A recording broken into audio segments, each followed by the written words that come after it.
اللہ تعالیٰ فرماتا ہے یا ابن آدم، اے ابن آدم، انک ما دعوتنی ورجوتنی، تو جب تک مجھے پکارتا رہے گا اور مجھ سے امید باندھے رکھے گا، غفرت لک علی ما کان منک ولا ابالی، میں تجھے معاف کر دوں گا جو بھی کچھ ہوگا تیرے پاس، جتنے گناہوں کا بار تو لے کر آ جائے گا۔ اور بڑا پیارا لفظ ولا ابالی، اور مجھے اس کی کوئی پرواہ نہیں ہے۔ اے میرے بندے، اے آدم کے نسل، اے ابن آدم، اگر تیرے گناہ آسمان تک پہنچ جائیں،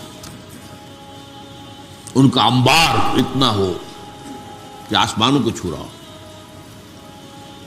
اور کہ پھر بھی تم مجھ سے استغفار کرے گا تو میں تمہیں معاف کر دوں گا۔ اگر تو میرے پاس حاضر ہوگا زمین کے حجم جتنے گناہ لے کر، ثم لقیتنی، اور پھر تو مجھ سے ملاقات کرے گا، اب آ گیا وہ لفظ استثناء والا، لا تشرک بی شیئا، یہ شرط پوری کرتے ہوئے کہ میرے ساتھ شرک میں ملوث نہیں۔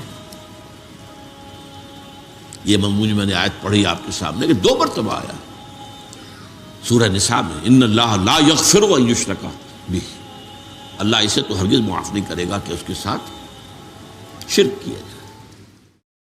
فرش التراب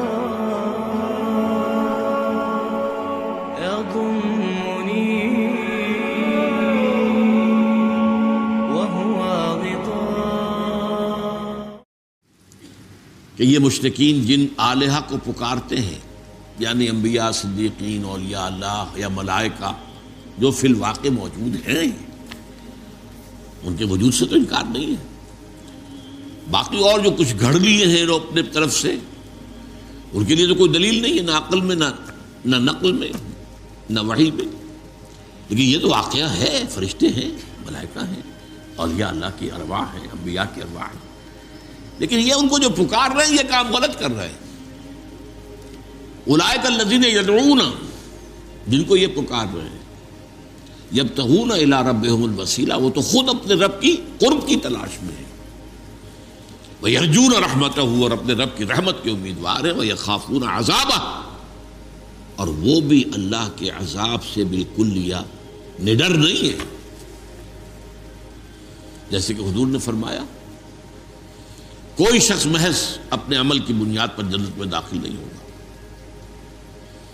جب کسی نے بڑی ہمت کی پوچھ لیا کیا حضور آپ بھی؟ فرمایا ہاں، الا ان تغمد بی ربی رحمت ربی، جب تک کہ اللہ مجھے ڈھانپ نہ لے گا اللہ اپنی رحمت سے، میں بھی نہیں داخل ہوں۔ اس سے حضور خالی نہیں، اور کون ہو سکتا؟ تو بین الخوف والرجاء کا معاملہ جو ہے، البتہ ایک حدیث بیان ہوتی ہے سبقت رحمتی علی غضبی، میری رحمت میرے غضب پر غالب آ گئی، میری رحمت میرے غضب پر بازی لے گئی ہے، سبقت رحمتی علی غضب۔ اس کی شرح اصل میں یہ حدیث ہے جو آج ہم پڑھ رہے ہیں، اس میں اللہ کی ایک شان آئی ہے کہ وہ غنی ہے، بے نیاز۔ جیسے فرمایا ایک جگہ پر ما یفعل اللہ بعذابکم، اللہ کو تمہیں عذاب دے کر کیا لینا ہے، لئن آمنتم وشکرتم، اگر تم ایمان اور شکر کا راستہ اختیار کرو تو اللہ معاذ اللہ سیڈسٹ نہیں ہے کہ کسی کو تکلیف دے کر اسے خوشی ہوتی ہے، ما یفعل اللہ بعذابکم۔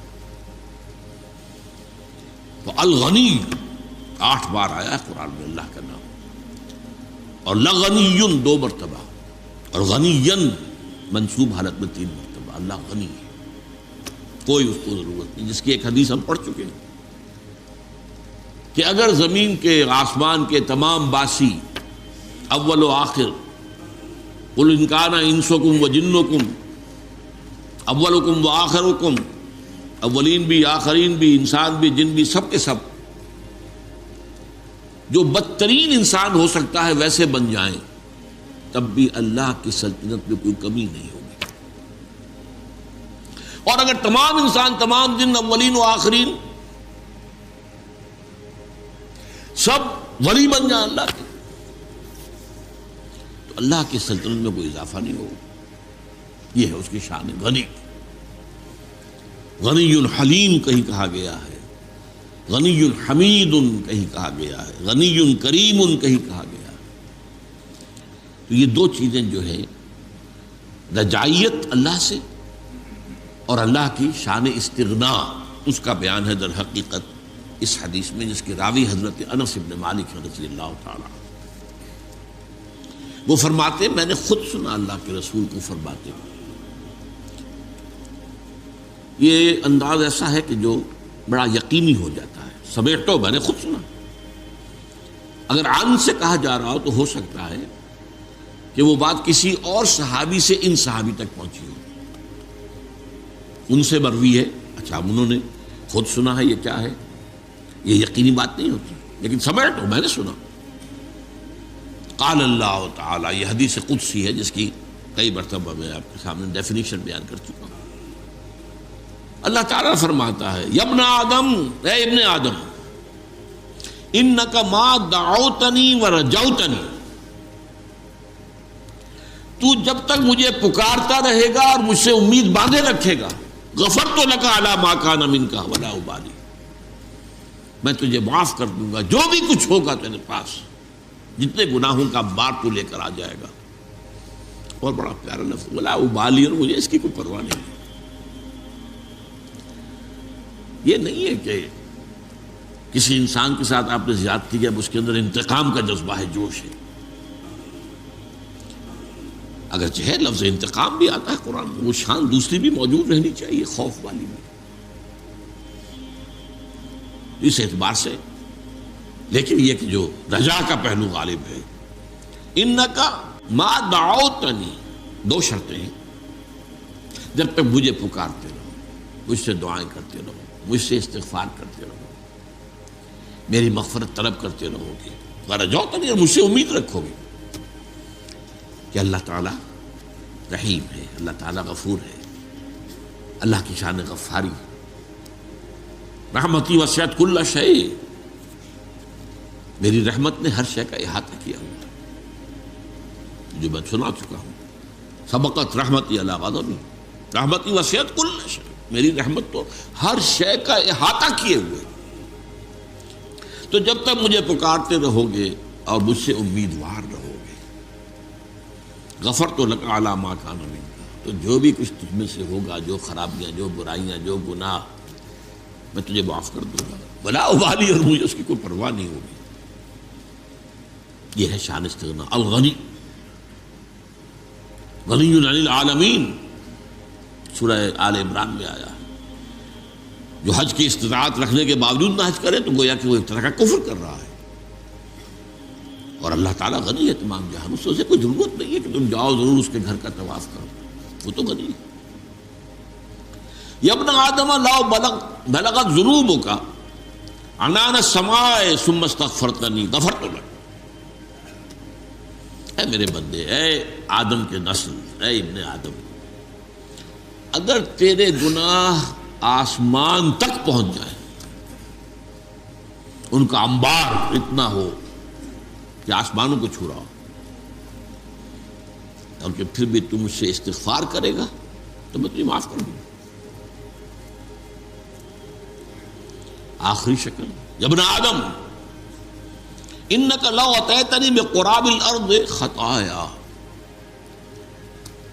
اگر تو میرے پاس حاضر ہوگا زمین کے حجم جتنے گناہ لے کر، ثم لقیتنی، اور پھر تو مجھ سے ملاقات کرے گا، اب آ گیا وہ لفظ استثناء والا، لا تشرک بی شیئا،